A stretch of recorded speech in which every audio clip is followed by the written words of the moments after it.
Back to my channel. So आज हम बात करने वाले हैं कि हमारे कौन से ऐसे एलिमेंट हैं जो कि HTML5 में रिमूव कर दिए गए हैं, एंड अगर रिमूव कर दिए गए हैं तो उनका अल्टरनेटिव क्या है। तो सारी डिटेल आज हम कवर करने वाले हैं। सो चलिए ज्यादा बात नहीं करते हैं, बढ़ते हैं वीडियो की तरफ। तो जो सबसे पहला हमारा टैग है वो एक्रोनिम है, जो हम पहले यूज करते थे।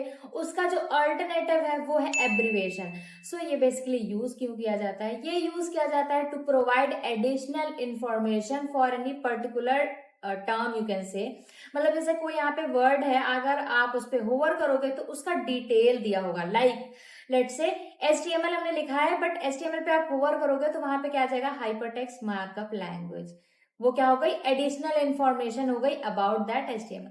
सो इस तरह का रिप्रेजेंटेशन करने के लिए हम एब्रिविएशन का यूज करते हैं। फिर हमारा है एप्लेट। ये हमारा बेसिकली यूज किया जाता था कि जिससे कि हम जावा के प्रोग्राम को कॉल कर सकें, जैसे छोटे छोटे प्रोग्राम बनाए पर्टिकुलर उसको कॉल करा सकें, बट अब वो हमारा यूज नहीं होता है। उसकी जगह पे जो HTML5 में यूज होता है वो हम टेक्नोलॉजीज का यूज करते हैं, जावा स्क्रिप्ट वगैरह। सो उससे हम ये सारी चीजें अचीव करते हैं। हमारा है बेस फॉन्ट। ये हमारा किस लिए यूज किया जाता था? जैसे कि आप पर्टिकुलर कोई वेब पेज है, उसका आपको क्या करना है, पूरे पेज में जितना भी कंटेंट आए उसका जो फॉन्ट है वो सेम रखना है, लेट्स से 4।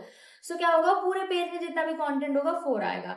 बट अब बेस फॉन्ट का यूज हम HTML5 में नहीं करते हैं। उसकी जगह पे हम क्या यूज करते हैं? CSS का। CSS का यूज करके हम सभी पर्टिकुलर कंटेंट का जो फॉन्ट है वो डिफरेंट डिफरेंट रख सकते हैं। फिर हमारा बिग हमारा, जैसे कि कोई टेक्स्ट है वो हमारा नॉर्मल टेक्स्ट से थोड़ा बड़ा दिखने लगता है अगर हम बिग टैग का यूज करते हैं, बट वो HTML5 में अब नहीं यूज किया जाता है। उसकी जगह पे हम CSS का यूज करते हैं। अगर हमें किसी टेक्स्ट को बड़ा दिखाना है तो हम उसके फॉन्ट साइज को इंक्रीज कर देते हैं। फिर हमारा आता है सेंटर का हम यूज पहले करते थे, जैसे हमें कोई कंटेंट है उसको सेंटर में दिखाना है तो हम सेंटर टैग का यूज करते थे, बट अब HTML5 में सेंटर टैग नहीं यूज किया जाता है। उसकी जगह पे हमें अगर सेंटर करना है तो हम CSS का यूज करते हैं। CSS में बहुत सारी चीजें हैं जिससे कि हम सेंटर कर सकते हैं। फिर आता है हमारा डायरेक्टरी लिस्ट, DIR। इस तरह का टैग पहले था जिसको हम लिस्ट के लिए यूज करते थे, बट HTML5 में हम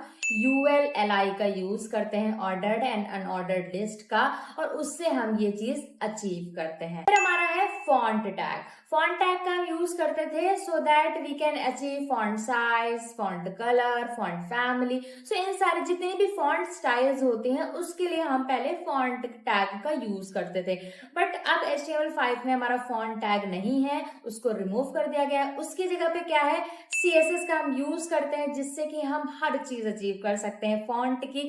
फिर आता है हमारा frame, set, frame, no frame. ये कुछ टैग्स होते थे जो कि यूज किए जाते थे जैसे हमें कुछ लेआउट बनाना है, like multiple column layout you can से, तब हम इसका यूज करते थे। जैसे कि हमारा नो फ्रेम है तो हमें अगर कोई कॉलम्स या मल्टीपल कॉलम्स नहीं बनाने में, सिंपल कंटेंट लिखना है तो हम उसको नो फ्रेम के टैग में लिखते थे। तो इस तरह से हमें बेसिकली इन सारे टैग्स का यूज करा जाता था, बट इन HTML5 हमारा ये यूज नहीं किया जाता है, ये पूरी तरह से रिमूव हो चुका है। उसकी जगह पे फ्लेक्स बॉक्स, ग्रिड एंड बहुत सारी CSS की प्रॉपर्टीज होती हैं जिनका हम यूज करके मल्टीपल कॉलम लेआउट अचीव कर सकते हैं बहुत ही आसानी से। फिर आता है हमारा इज इंडेक्स। इसका यूज करते थे जैसे सिंपल सर्च बॉक्स बनाना है तो हम इस टैग का यूज करते थे, बट इन HTML5 हम फॉर्म्स का यूज करते हैं, इनपुट का यूज करते हैं अगर हमें कोई सर्च बॉक्स या फिर इनपुट फील्ड बनानी है। फिर आता है हमारा स्ट्राइक टैग। तो स्ट्राइक टैग यूज करते हैं जैसे कि आप देखते होंगे कहीं प्राइसिंग जैसे आता है फ्लिपकार्ट, अमेजोन पे कि 500 कट के 300 का प्रोडक्ट है, तो वो स्ट्राइक से होता है। सो अब क्या है, हमारे HTML5 में स्ट्राइक टैग का यूज नहीं होता है। उसकी जगह पे हम डेल का यूज कर सकते हैं और आप वो CSS से भी अचीव कर सकते हैं। सो अब आता है हमारा TT टैग। TT मतलब टेलीटाइप, जो मोनोस्पेस टाइप के फॉन्ट्स होते हैं वैसा कुछ दिखने के लिए हम पहले TT टैग का यूज करते थे, बट इन HTML5 अब हमारा ये नहीं यूज होता है। उसकी जगह पे हम CSS का यूज करते हैं। बहुत सारे ऐसे फॉन्ट्स आते हैं जो ऐसे दिखते हैं तो हम फॉन्ट फैमिली का यूज करते हैं इन CSS, और उससे हम ये चीज अचीव कर सकते हैं। फिर आता है हमारा U टैग हमारा यूज करते थे अंडरलाइन के लिए, सो अभी वो यूज नहीं होता है। अब हम अंडरलाइन के लिए CSS का यूज करते हैं, क्योंकि मैक्सिमम चीजें अब आप देखोगे CSS से ज्यादा अचीव होती हैं, जो भी स्टाइलिंग पर्पस वाली चीजें होती हैं। पहले इतनी स्टाइलिंग नहीं यूज होती थी, पहले ज्यादातर लोग टैग्स HTML से ट्राई करते थे कि अचीव कर ले। तो यही कुछ हमारे एलिमेंट थे जो कि HTML5 में रिमूव हो चुके हैं और उनके ये सारे अल्टरनेटिव थे।